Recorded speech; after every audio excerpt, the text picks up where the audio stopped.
Nosso bom dia a todos, iniciando a nossa atividade desta manhã, o nosso programa dominical denominado Alcoroso. Como de hábito nas nossas reuniões espíritas, vamos fazer a nossa prece, elevando nossos pensamentos a Deus, a Jesus, aos mentores espirituais, agradecendo essa oportunidade de convite de estudos do tema desta manhã, pedindo também a inspiração do alto para o expositor desta manhã e que possamos nós também absorver as mensagens que ele nos traz. Pai nosso que estás nos céus, santificado seja o vosso nome. Venha a nós o vosso reino, seja feita a vossa vontade, assim na terra como no céu. O pão nosso de cada dia dá-nos hoje e sempre, Senhor. Perdoa nossas dívidas como perdoamos nossos devedores. Não nos deixes cair em tentação dos maus, mas livra-nos, Senhor, de todo mal. Que assim seja. A exposição doutrinária da manhã de hoje está a cargo do nosso companheiro Luiz Maurício Martins de Rezende, trabalhador aqui desta casa, onde iniciou suas atividades na evangelização infantil, e hoje ele trabalha conosco no Conselho Deliberativo da casa. Ele é também conselheiro da Federação Espírita do Paraná, representando a União Regional Espírita Segunda Região. É um estudioso da doutrina, trabalhador incansável, a quem nós temos a alegria de passar a palavra neste momento.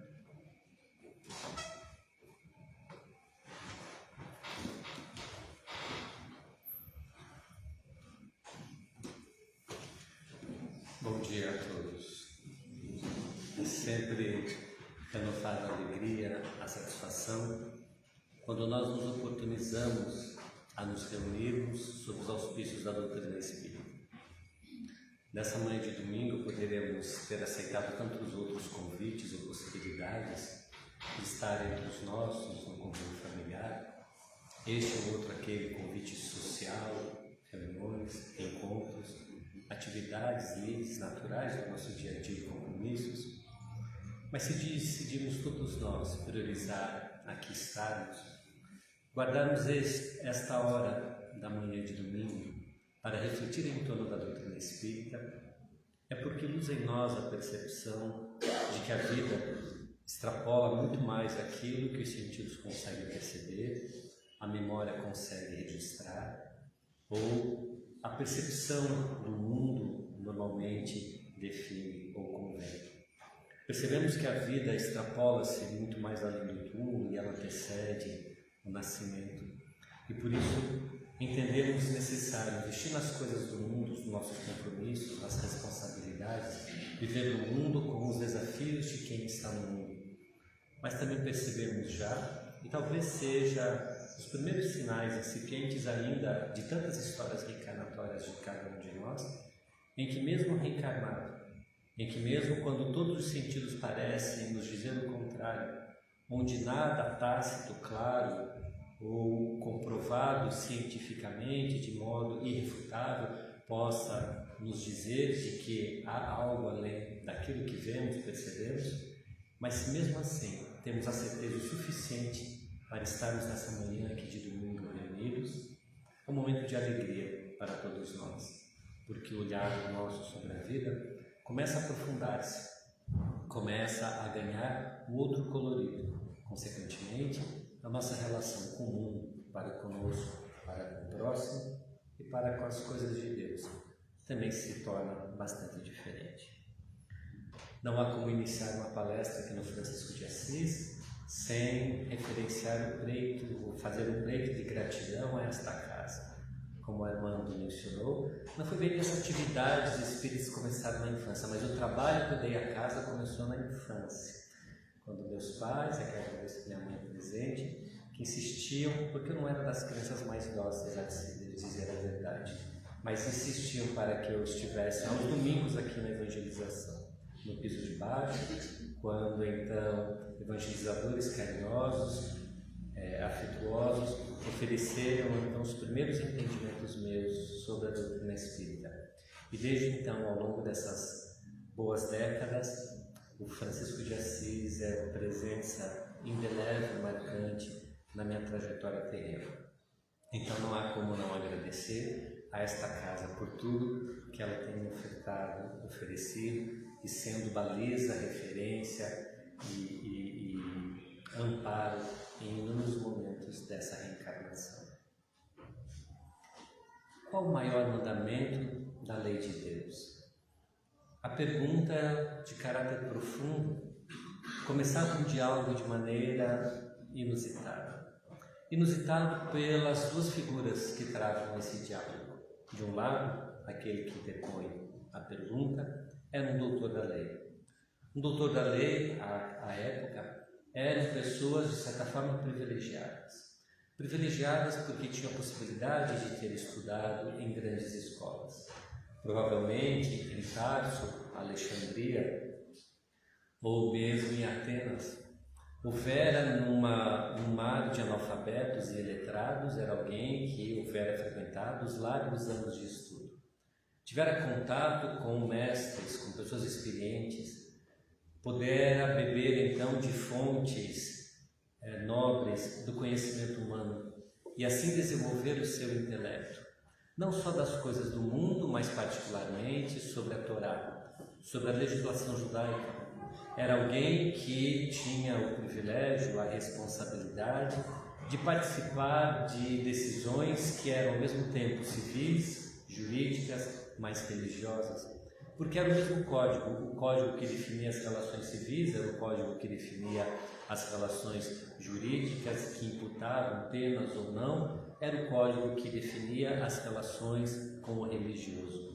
Então o doutor da lei era alguém destacável, uma grande autoridade, mas uma figura de destaque e diferenciado naquela sociedade.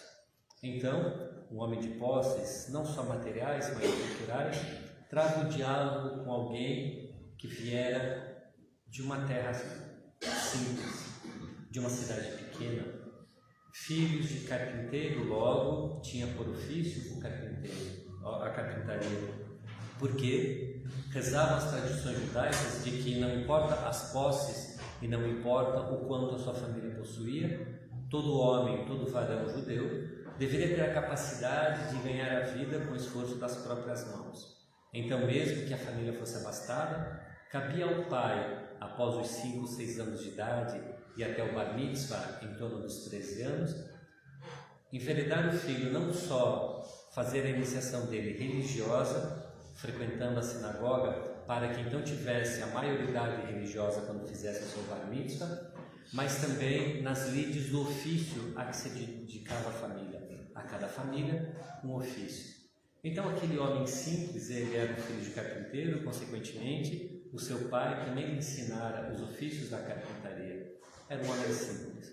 A cidade muito pequena, de uma região onde não era uma região onde o comércio era algo notável, ou não era o centro religioso e a capital do império, como Jerusalém, como Jericó, uma cidade de comércio, como Jerusalém, uma cidade religiosa, mas era um burgo muito simples, quase insignificante econômica e politicamente, de uma região pobre, economicamente falando, onde homens ganhavam a vida, o sustento de suas famílias, com as lides das mãos. Se não eram marceneiros, eram pescadores, eram agricultores, artesãos dos mais variados ofícios. E, para isso, não era necessário frequentar a escola, não era necessário alfabetizar-se, não era necessário que tivesse um grande aporte cultural. Então, naquela figura, quem olhasse aquele diálogo via um doutor da lei, um homem altamente letrado, alguém com profundas reflexões em torno da Torá e dos seus significados, e o outro, um analfabeto, um carpinteiro, alguém que viera de uma cidade muito simples, talvez nos dizeres de hoje, um caipira, alguém sem as lides de uma cidade grande, de ter crescido num burgo grande, com todas as possibilidades que ele permitia. E o diálogo era interessante, porque é o doutor da lei quem lhe pergunta: qual o maior mandamento da lei de Deus? a pergunta ela tinha um profundo significado. Não era uma conversa amigável de quem senta numa mesa para tomar um café e discute sobre a vida, qual que é a sua opinião sobre isso ou sobre aquilo. A pergunta era desafiadora. O quanto aquele homem conhecia da Torá, o quanto aquele homem conhecia das leis judaicas, o quanto ele saberia responder esse profundo significado em torno desta pergunta: qual o maior mandamento da lei de Deus? Alguns evangelistas descrevem de que ele houvera devolvido a pergunta ao doutor da lei dizendo: o que dizem as Escrituras? Outros evangelistas, como Marcos, colocam na sua fala a resposta. De uma maneira ou de outra, nas duas situações são citados 2 versículos de 2 livros diferentes da Torá. O primeiro: amarás o Senhor teu Deus com toda a tua força, com toda a sua alma, com todo o seu coração. A expectativa, então, de nós amarmos a Deus com tudo aquilo, em todos os aspectos das nossas ações. Porque amar com as nossas forças é amar com aquilo que fazemos, com aquilo que provém das nossas mãos, com as nossas atividades. Amar com a mente é aquilo que pensamos. Amar a Deus em todos os nossos pensamentos, nas ações, no pensar, mas no terceiro aspecto, com todo o seu coração, no sentir. Então, o primeiro mandamento da lei de Deus é amar a Deus em tudo que fazemos, em tudo que sentimos, em tudo que pensamos. E completa o diálogo, ou a primeira parte do diálogo, referenciando-se então a um outro versículo do Deuteronômio: amar ao próximo como a si mesmo. Joana de Ângeles, ao analisar essa frase, ela diz o quão desafiador é essa proposta que é exarada no Antigo Testamento, mas aquele homem, então, ao colocar essa proposta, ou identificar essa proposta para o doutor da lei, que queria saber o quanto ele teologicamente conhecia da Torá, e faz e dá a resposta, a clássica resposta é exatamente essa, desses 2 versículos, ele conclui ainda de uma maneira bastante significativa, porque diz, após recitar esses versículos: aí estão exaradas todas as leis e todos os profetas. Nada mais é necessário.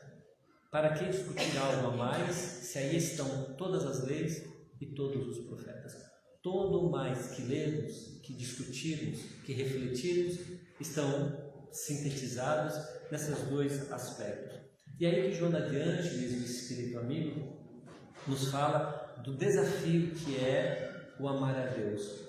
Porque amar ao próximo como a si mesmo é algo mais palpável, é algo claro, é algo onde eu vejo, onde eu consigo refletir, é algo que eu consigo entender os desafios, não que seja simples, mas eu consigo mensurar-me as minhas dificuldades para amar-me, assim como os meus desafios e limitações para amar ao outro, ao próximo.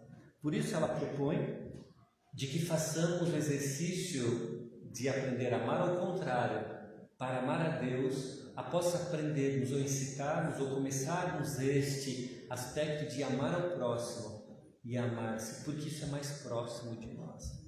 Porque afinal, o que é amar a Deus? Para amar a Deus é necessário uma construção e um entendimento um pouco mais complexo. Primeiramente, é impossível nós amarmos a Deus se nós não compreendermos a existência de Deus. Há que ser necessário que compreendamos, entendamos e seja algo perfeitamente claro, e não como uma tese religiosa, não como uma aceitação dogmática, a existência de Deus. É necessário que entender a existência de Deus é quando nós percebemos no micro ao macrocosmo uma perfeição, uma lógica quase que ou efetivamente matemática na sua construção, onde o acaso não seria capaz de conceber. Há 200 anos atrás, 500 anos atrás, quando ainda o conceito do geocentrismo era vigente, quando ainda entendia-se que o Sol girava em torno da Terra, o universo já era fantástico o suficiente para nós compreendermos e concebermos de ter uma força inteligente em torno disso. Porém, de lá para cá, os conceitos da astronomia e particularmente os avanços de imagem do universo feito por telescópios nos últimos 20, 30 anos nos falam de um universo feito de 200 bilhões de galáxias, do universo conhecido. E ainda a cada galáxia, cerca de 200 a 300 bilhões de sistemas solares. Os números de zero, que ao multiplicarmos esse número de galáxias com o número de sistemas solares e depois ainda o número de planetas a cada sistema solar, perdemos-nos então nessa multidão de zeros para entender a quantidade de corpos celestiais no universo, que funcionam perfeitamente. As distâncias celestiais, e podemos analisar do nosso microcosmo, do nosso sistema solar, as distâncias da Lua em relação à Terra, da Terra em relação ao Sol, a organização da rotação da Terra que se faz de maneira harmônica, da translação da Terra nos seus 365 dias e algumas horas, faz com que nós entendamos que qualquer mudança nesse relógio perfeito dificultaria, se não impossibilitaria, a vida na Terra. Mas nós podemos falar então do microcosmo, quando nós entendemos a fantástica máquina que é uma célula. Em qualquer corpo físico, mas particularmente no nosso, na complexidade do corpo humano, quem diz ou quem ensina que momento em que na história evolutiva da biologia, a nossa célula-tronco, que começa com um zigoto, onde quando o espermatozoide perfura o óvulo no ventre materno e começa a multiplicação, em que momento é dito para essas células-tronco que elas devem especializar-se? E de uma especialização fantástica, porque a comparação de uma célula, de um neurônio, a uma célula epitelial, a uma célula do sistema sanguíneo ou da nossa estrutura óssea, são de especialidades ou especializam-se de uma maneira fantástica, como de um mesmo lugar, um neurônio, uma célula do osso ou uma célula da nossa corrente sanguínea ou da nossa pele, que tem características tão distintas, né? Quanto uma é necessário fazer sinapses cerebrais, a outra vai se descartando com poucos dias, como as da superfície da nossa célula, que tem uma função simples de proteger-nos em relação ao meio ambiente, e outras tão complexas, como os neurônios, que têm a responsabilidade de fazer com que impulsos elétricos produzam a fantástica capacidade cerebral que todos nós temos. Então vamos perceber que naquilo que os Espíritos respondem a Kardec na primeira parte do Livro dos Espíritos, que a lógica para compreender Deus é um axioma que a filosofia utiliza-se muito, de que causa e efeito eles têm relações muito próximas. Se o efeito é inteligente, a causa é inteligente. Então, se nós percebemos um efeito inteligente na natureza, há de ter uma causa inteligente nessa natureza.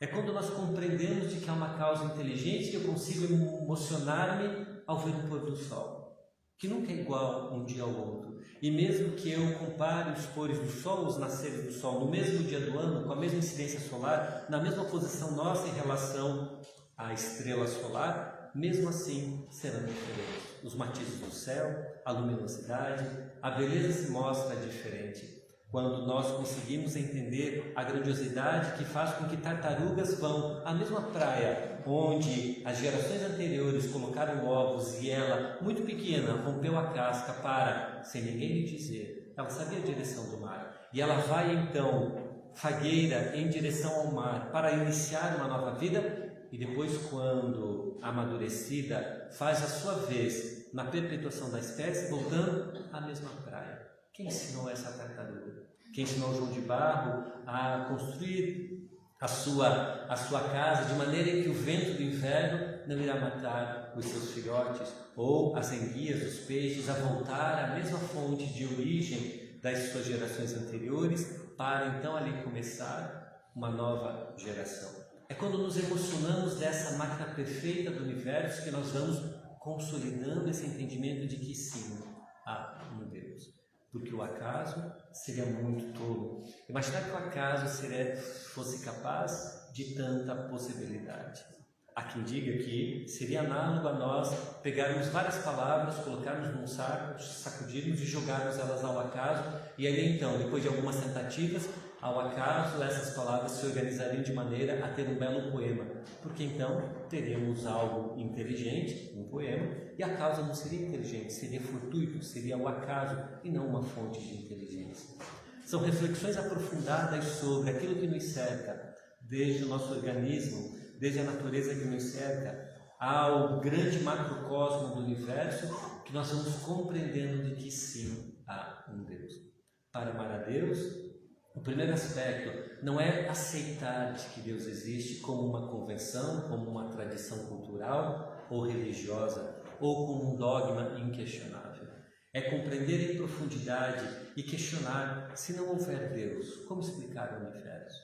Qual é a maneira mais lógica e lúcida de não entender uma força, uma inteligência? E muitos dizem que não acreditam-se em Deus, porque não podem acreditar em Deus, e então apegam-se a concepções teológicas muito tacanhas, muito limitadas, que a seu tempo, em determinado momento da história ou cultural, coube ou fez sentido, mas que, com o avanço da ciência, já não é mais possível entender aquele Deus que era um Deus muito humano e pouco divino. Não falamos dessas concepções que são algumas vezes arraigadas a aspectos religiosos ou a tradições religiosas que limitam Deus à sua limitação e capacidade. Como diz Haroldo Dutra Dias, muitos de nós concebemos Deus como o Deus da minha aldeia. É aquele Deus que pune quem não participa das minhas práticas religiosas. É aquele Deus que define um destino infeliz se eu não aceito ou não me submeto a determinados ritos e dogmas religiosos. Não é desse Deus que falamos. É um Deus de todos, do mal e do bom. Desse Deus que é capaz de dar a vida eterna à pessoa mais cruel ainda hoje encarnada, ao ser mais perfeito que já conseguimos conceber. É esse Deus que ama-nos a todos. É esse Deus que conseguimos compreender de que é a partir deste amor que Ele gera todo o universo. E a denominação podemos designar como quisermos, força superior, podemos imaginar como entidade maior. A denominação cabe a cada um de nós, mas compreender esta força que existe antes de nós, ou na definição sintética, mais profunda, cheia de significado do livro dos Espíritos, a causa primária de tudo, de todas as coisas. O incausal, aquele que causou tudo, que criou tudo, a inteligência suprema. Mas, para amar a Deus, é necessário avançar um pouco mais. E não só construir esse entendimento de que Deus existe, essa concepção do universo a partir da existência de Deus, mas é necessário também compreender a essência de Deus. É necessário entender qual é a proposta de Deus e a sua essência. João Evangelista, ao compreender isso profundamente, ele faz uma síntese que serve de baliza para nós. Deus, no dizer do evangelista, é amor. Entender que Deus é amor, que as suas leis são leis amorosas, que o universo todo é estruturado em base de amor, é necessário para que nós consigamos amar a Deus. E muitas das vezes nós nos perguntamos: mas há o amor divino nas aparentes incoerências, incongruências que nós encontramos na sociedade? Há que entender de que há o amor de Deus nas circunstâncias que acontecem conosco, em dificuldades, quando alguém que amamos se vai, desencarna e nós ficamos com uma profunda presença da ausência. Como conceber o amor de Deus? Ou quando encontramos situações doloridas, desafiadoras, muitas das vezes injustas que a sociedade nos oferece, como compreender de que há o amor de Deus? É necessário aprofundar ao entendimento a respeito disso quando nós avançamos no terceiro aspecto, porque para compreender o amor de Deus é necessário compreender as leis de Deus. Entender que o universo é estruturado por leis que são pautadas no amor, nessa síntese de amor. E então, quando nós nos debruçamos sobre os desafios da existência e vamos tentando buscar aonde há o amor de Deus nessas circunstâncias tão difíceis e aparentemente inconciliáveis com um Deus amoroso, porque quantos não foram aqueles que disseram: se Deus existisse, Ele não teria permitido o holocausto acontecer. Se Deus existisse, Ele não permitiria séculos de pessoas subjugando outras, colocando-as em situação de escravidão, como aconteceu fortemente em nosso país, na história de nosso país, e tantas outras situações coletivas ou individuais. Aonde estava Deus quando tudo isso e todas essas dores aconteceram? É necessário aprofundarmos então na compreensão das leis de Deus. É muito difícil entendermos a bondade divina analisando uma única existência. Como Deus pode ser justo se me faz limitado fisicamente? E quantas pessoas não nascem com limitações físicas ou com limitações mentais, seja por alguma circunstância, uma intercorrência que acontece em algum momento da sua vida, ou desde o nascimento por alguma anomalia genética, em que eu não tenho a minha capacidade plena do potencial do meu cérebro, do meu corpo físico, da minha capacidade de expressão. Como entender Deus plenamente justo se tudo acontece nessa existência? Se há uma única existência, eu tenho que avaliar a tudo. Então é necessário que nós coloquemos em pauta um outro paradigma a respeito da vida. Não há uma única existência. Nós reencarnamos, nós nascemos e renascemos sucessivas vezes, inúmeras vezes, até compreendermos e aprendermos tudo a respeito das leis de Deus. Quando Kardec pergunta aos espíritos se todos fomos criados iguais, a pergunta é interessante, porque a diversidade da humanidade, ela não se compara, não podemos comparar um indivíduo ao outro. Somos diversos e mesmo aqueles que são gêmeos, univitelinos, sob o mesmo aspecto de educação e aporte cultural, ainda assim têm vontades, olhares de mundo e valores muito próprios e distintos. Então, se somos tão diferentes, se somos tão particulares, individuais, somos criados todos iguais? E os Espíritos respondem, por uma questão de justiça e lógica, sim, somos criados todos iguais. Porque é claro que se a resposta fosse outra, distinta, fomos criados diferentes, o diferente eu posso comparar. Tudo aquilo que é diferente eu posso comparar sobre algum parâmetro. Melhor, pior, mais vantagem, menos vantagem, mais adequado, menos adequado. E aí, se a resposta fosse diferente, a primeira pergunta é: e por que eu não fui melhor do que? E aí vamos achar outros parâmetros de comparação. Então é natural que a resposta tenha sido: sim, somos todos criados iguais. Simples e ignorantes, cujo objetivo é chegar à perfeição. E a perfeição consiste em compreender, conhecer, entender, vivenciar todas as coisas de Deus, as leis de Deus. E para tanto, a providência divina organiza esse sistema de reencarnação. Quando nós nos apartamos de casa, entramos num regime de exceção, como estamos todos nós agora, que estamos em regime de exceção porque nós não estamos em nossa casa, nós não estamos no lar e nós habitamos um corpo que não tem a nossa natureza, porque é um corpo mortal, um corpo que envelhece, um corpo que deteriora-se ao longo do tempo, e nada disso tem a nossa característica. Somos espíritos imortais e não temos a mortalidade em nossa natureza, mas a mortalidade está na natureza do corpo em que vestimos, mais deste corpo, de tantos outros corpos que nós vestimos. Mas por que esse processo? Para que nós possamos, apartados de nossas memórias, apartados da nossa história, nós possamos então vivenciar nesse regime escolar, que é a vida, o aprendizado necessário conforme ao nosso grau evolutivo. Já reencarnamos para aprender motricidade a fim de polirmos pedra, fazermos lança, atacar, defendermos de possíveis predadores.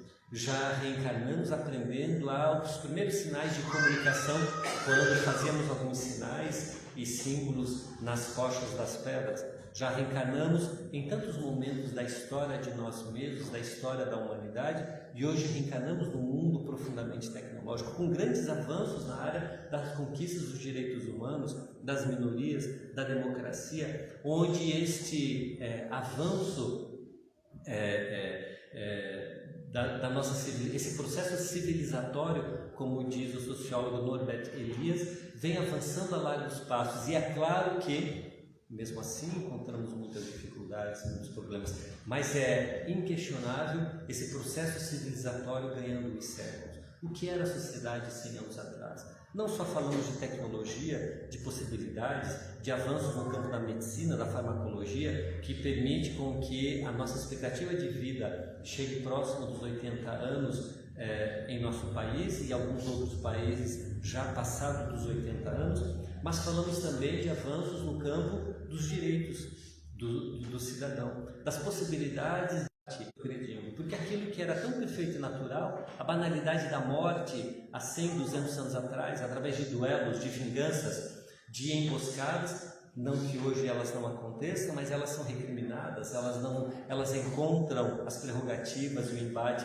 da lei para que a justiça se faça e para que todos se respeitem como cidadãos e com a sua possibilidade de expressão daquilo que pensa, daquilo que acha. Então encontramos esse avanço, mas é um avanço que acontece individualmente, por isso que coletivamente conseguimos perceber a sociedade muito melhor.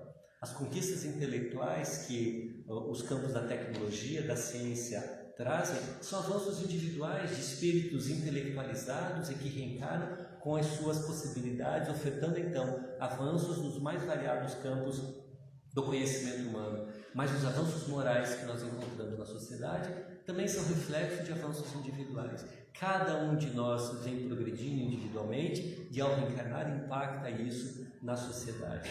Então é necessário compreender de que a reencarnação é uma lei natural da vida, porque é óbvio que não há justiça ao longo de uma única existência, ou na limitação da observação do mundo em uma única existência. É necessário que nós compreendamos de que reencarnar é um processo natural da vida e de que as dificuldades que muitas das vezes nos acontecem, elas são continuidade de histórias que elas começaram em outros momentos de nossa existência.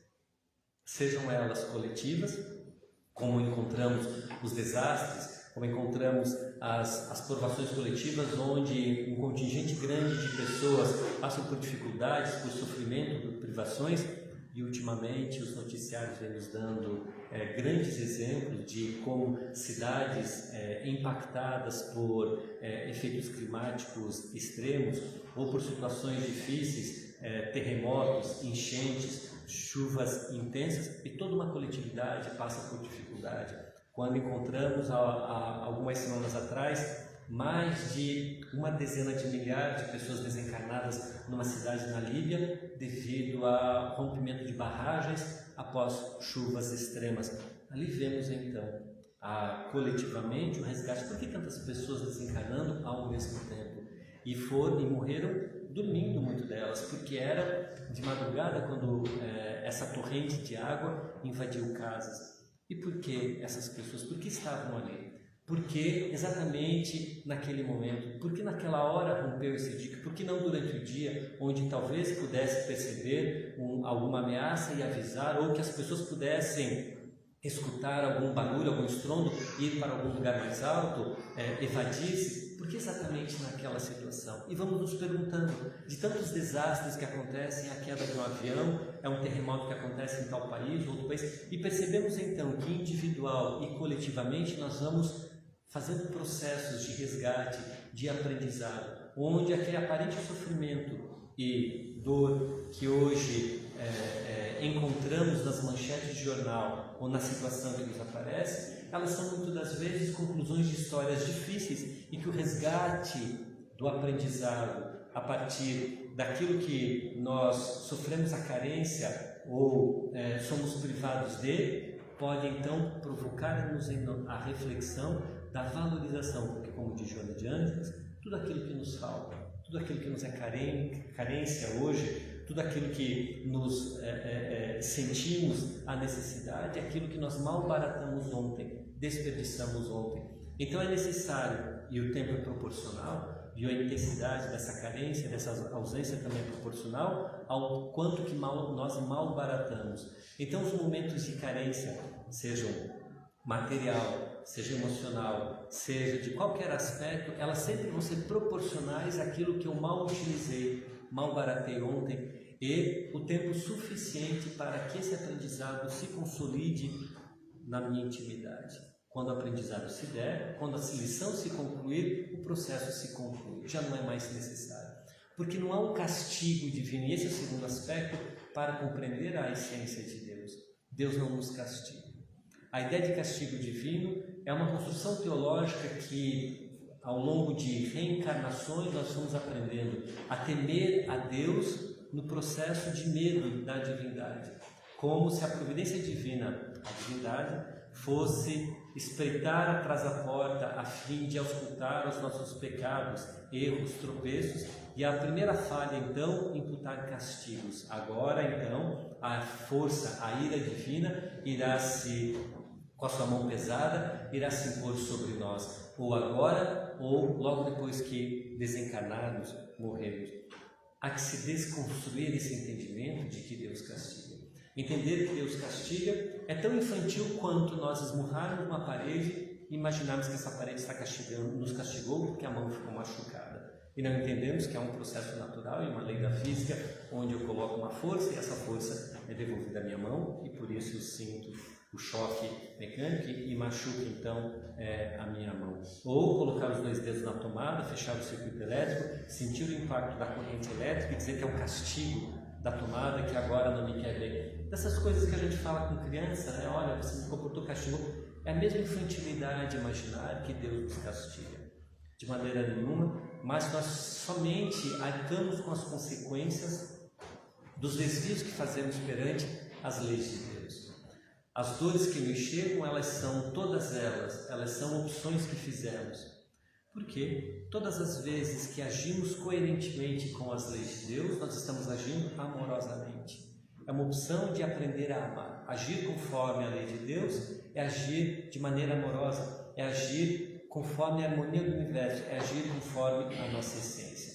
Então, todas as vezes que eu me esforço para agir amorosamente, eu estou me esforçando para compreender, aprender, vivenciar a lei de Deus, que é a lei do universo, que é a lei única. Mas eu posso, em determinado momento da minha vida, criar uma lei minha. Eu não quero a lei de Deus, eu quero a lei minha. A minha lei diz que bom mesmo vai ser vingar-se e não perdoar. Bom mesmo vai ser eu espalhar fofoca, eu fazer maledicência, eu conseguir uma promoção na minha profissão, não importa que preço, nem que eu precise fazer mau juízo de alguém que seja um potencial concorrente, ou criar uma situação que ele deixe em uma avaliação inadequada e eu serei promovido. Essa é a minha lei.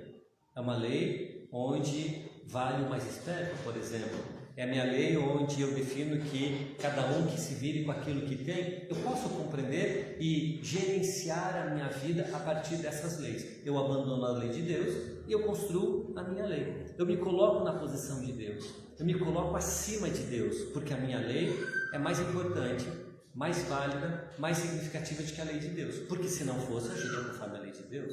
Todas as vezes que a gente opta por vingar-se, por nutrir uma mágoa, por não querer perdoar e nem ter esforço nenhum para perdoar uma mágoa que alguém nos fez, por mais grave que ela tenha sido, quando eu opto deliberadamente, falo assim, eu não vou perdoar, essa pessoa não merece o meu perdão, eu vou guardar essa mágoa para sempre, eu estou instituindo uma lei minha, que não está na estrutura do universo.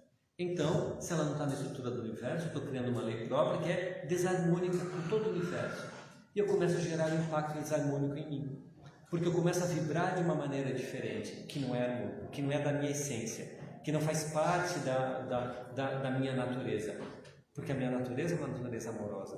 Todo o meu corpo físico, todo o meu corpo perispiritual, ele é constituído e estruturado para viver sob um fluxo amoroso. E quando eu proponho um fluxo de desamor no meu psiquismo, que impacta e modifica a frequência do meu perispírito e que vai impactar no meu corpo físico, esse desamor vai gerar desarmonia. E desarmonia vai gerar processos difíceis de se reorganizar física e mentalmente.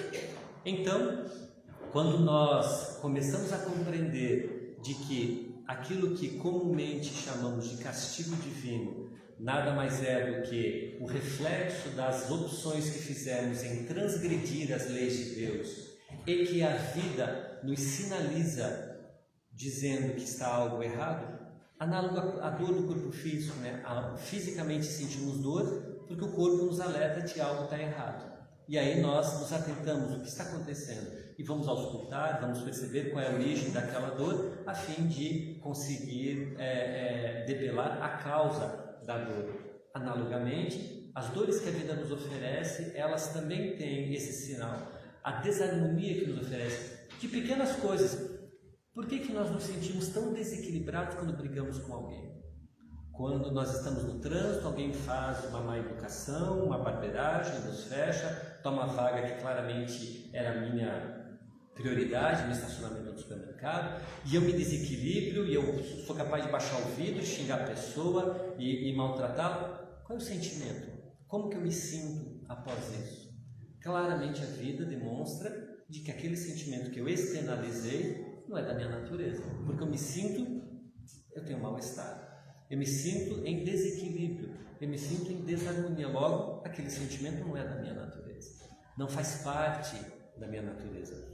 Ao contrário, nós encontramos alguém com a mesma situação e eu posso ter uma atitude diferente e falar assim: puxa, ele deve estar distraído, ela deve estar distraída, ou não prestou atenção, deve estar com muita pressa, não deve estar num bom dia. E eu utilizo então dessa empatia, de uma benevolência, de um olhar bondoso perante a mesma situação. E ao invés de abaixar o vidro e destrinchar, desaguar todo o meu mau humor e minha má educação, eu posso endereçar um pensamento positivo, uma prece talvez à pessoa, para que ela se equilibre, para que ela siga bem, para que as dificuldades que ela tenha possam ser superadas. E qual vai ser, numa mesma situação, o meu sentimento agora, numa segunda postura que eu me proponho, de harmonia, de tranquilidade. Imaginemos às 6 da tarde isso acontecendo e nas duas situações eu chegando em casa. Como que eu tratarei aqueles que me aguardam em casa, num primeiro momento quando eu acabei de brigar no trânsito, e como que eu chegarei em casa na segunda situação, quando eu compreendi as limitações e dificuldades do outro? É claro nesse pequeno exemplo de que vivenciar as coisas de Deus, compreender as coisas de Deus, e que os reflexos eles são proporcionais à minha postura e às minhas opções, fazem todo sentido. E que quando a vida me alerta ou me propõe situações difíceis, é para que eu possa refletir a respeito dele. E quanto mais eu me distancio das leis de Deus, mais intenso é esse processo de chamamento às leis de Deus, que podem ser processos de pequenas privações a processos de imensas privações, conforme a necessidade da reflexão. Salvo em situações onde escolhemos dificuldades, limitações por motivos particulares, por desenvolvimento de virtudes, no campo das provas, em que nós claramente definimos, eu gostaria dessa situação porque eu preciso desenvolver tal virtude. As outras situações são chamamentos que a vida nos oferece para retomarmos valores, posicionamentos. Por isso, quando a dor nos chega, e encontramos esse conceito no capítulo 5 do Evangelho segundo o Espiritismo, quando analisa sobre bem e mal sofrer, o sofrimento não é um processo onde basta nós esperarmos ele passar e continuar tudo mesmo, como quem se abriga de uma chuva, de uma tempestade, e quando passa continua exatamente o mesmo. O sofrimento é um processo que, quando nos chega, nos convida à modificação, à mudança, à alteração daquilo, porque se ele nos chega, convida-nos a refletir sobre qual é o aprendizado naquela situação. O que a vida está me convidando? Se o sofrimento, se a dificuldade, se a privação me chega naquele momento, primeiro, eu tenho maturidade o suficiente para aprender algo, por isso não chegou antes. Chega no momento aprazado, adequado à minha maturidade, à minha capacidade de aprendizado. Então, a pergunta que devemos fazer é: qual é o aprendizado agora em que eu tenho maturidade o suficiente para aprender o quê? O que é o momento de aprender? O que eu devo aprender? Ou resgatar, ou valorizar daquilo que eu não valorizei outrora e que hoje a vida me encontra maduro o suficiente para que eu possa tirar as melhores lições para tanto. E é necessário então aceitarmos com docilidade esses reveses da vida, porque afinal, se Deus é bom, é justo, as coisas que vêm, os mecanismos da vida, as leis da vida, eles são leis justas que nos cruzam os nossos caminhos no momento adequado, no momento onde eu tenho a capacidade do aprendizado, onde eu tenho a capacidade da reflexão. Então, amar a Deus é compreender a justiça, a profundidade de suas leis. E por isso Allan Kardec, quando propõe a doutrina espírita, quando ele organiza o espiritismo como doutrina, ele fala que uma doutrina de tal profundidade não se apreende de uma maneira leve, mas senão o estudo sério e aprofundado e constante, porque ele compreende de que desatar esses nós da nossa relação para com as leis de Deus é necessário que nós reorganizemos todo o pensar. Quando nós enfrentamos desafios contemporâneos tão prementes como, por exemplo, quando falamos sobre o aborto, e são situações tão difíceis e tão dolorosas, porque há aqueles que falam de tal situação e apontam situações muito doloridas para mulheres dessa ou daquela situação, que passam por dificuldades, falam assim, mas como você é contra o aborto, ou como você acha que não é justificado o aborto nessa, naquela e naquela outra situação? Não é uma resposta de 2 minutos que se dá.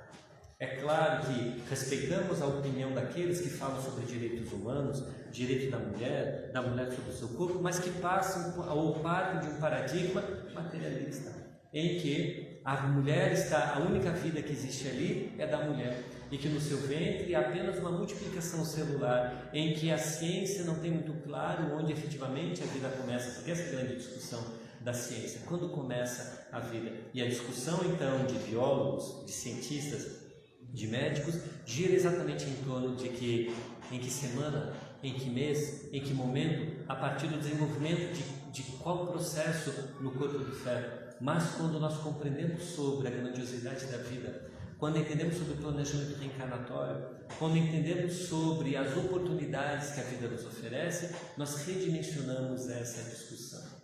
Sem criminalizar, sem apontar o dedo a ninguém sobre tomar essa ou aquela decisão, porque todos nós temos dificuldades, desafios e dramas no nosso caminhar.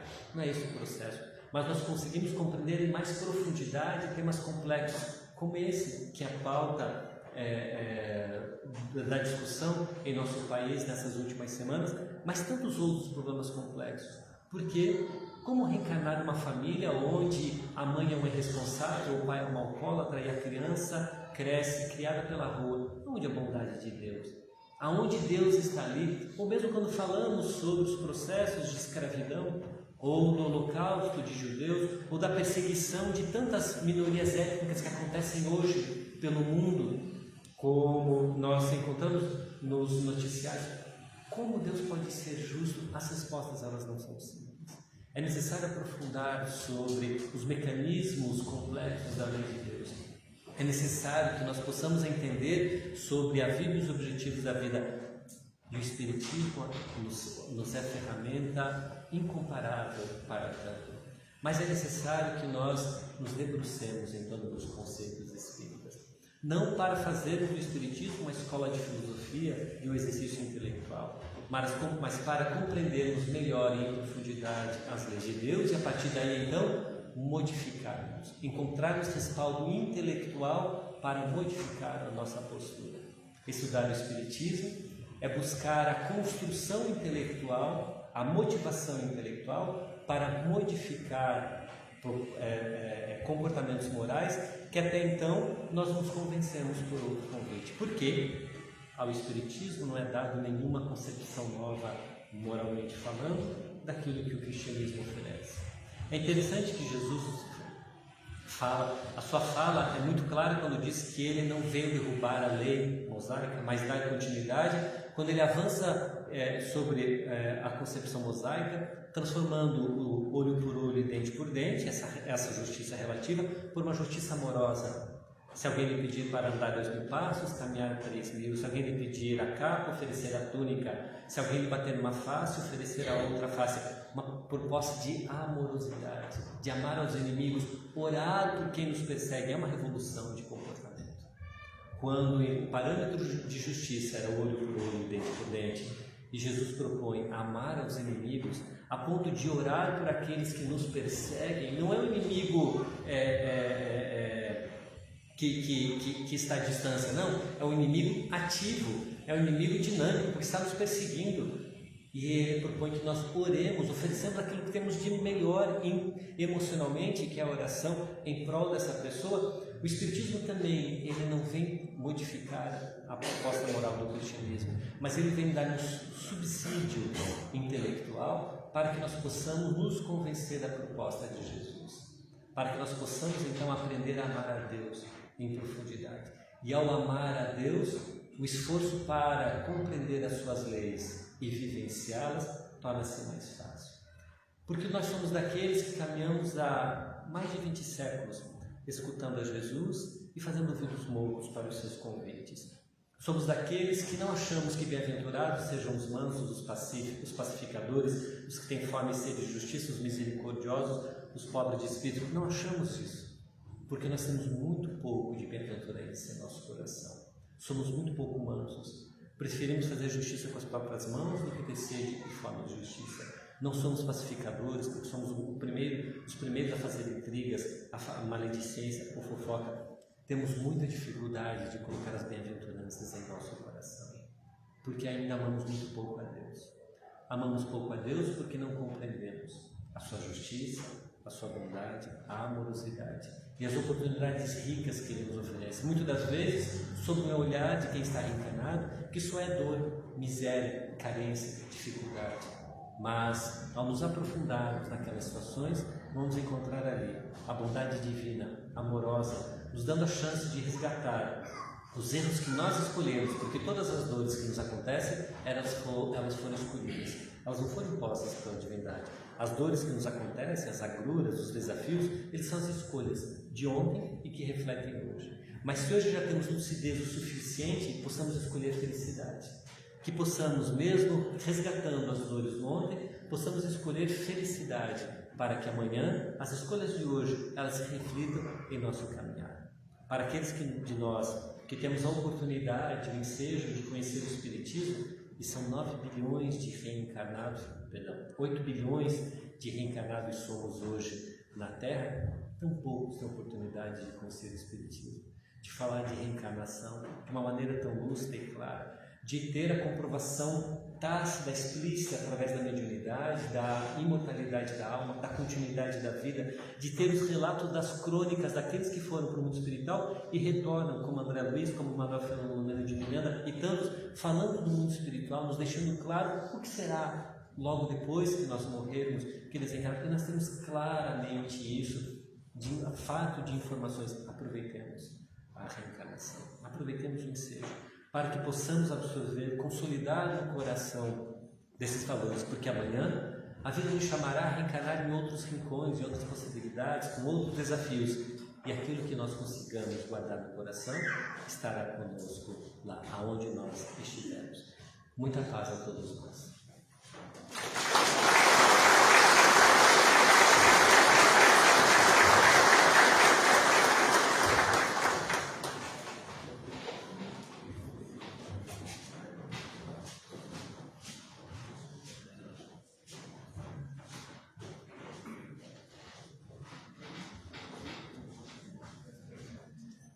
Nossos agradecimentos ao Maurício pela mensagem que nos trouxe nesta manhã, de suma importância, né? De amarmos a Deus, que afinal é o nosso Pai, né? Que vela por nós, que nos cuida e que nos encaminha para o bem. Nosso muito obrigado, Maurício. Convidamos a todos para a palestra do próximo domingo, estará a cargo do nosso companheiro Samuel Pottman Gonçalves, trabalhador aqui da nossa casa. Nós queremos noticiar também que no dia 28, no sábado, nós teremos a Tarde do Pastel, organizada pelo Departamento de Infância e Juventude aqui da casa, para patrocinarmos o encontro de juventudes da nossa União Regional Espírita. A equipe do DIGER está ali no salão de entrada, tem os ingressos já para vender. Então, aqueles que puderem colaborar, será no dia 28, no sábado à tarde, a Tarde do Pastel. Fica o convite para todos. Encerrando a nossa reunião da manhã de hoje, vamos fazer a nossa prece com o nosso agradecimento a Deus e a Jesus por essa oportunidade de convívio e de estudo que nos concedeu. Pai nosso que estás nos céus, santificado seja o vosso nome. Venha a nós o vosso reino, seja feita a vossa vontade, assim na terra como no céu. O pão nosso de cada dia dá-nos hoje e sempre, Senhor. Perdoa nossas dívidas como perdoamos nossos devedores. Não nos deixes cair em tentações dos maus, mas livra-nos, Senhor, de todo mal, que assim seja. Um bom domingo e uma boa semana a todos.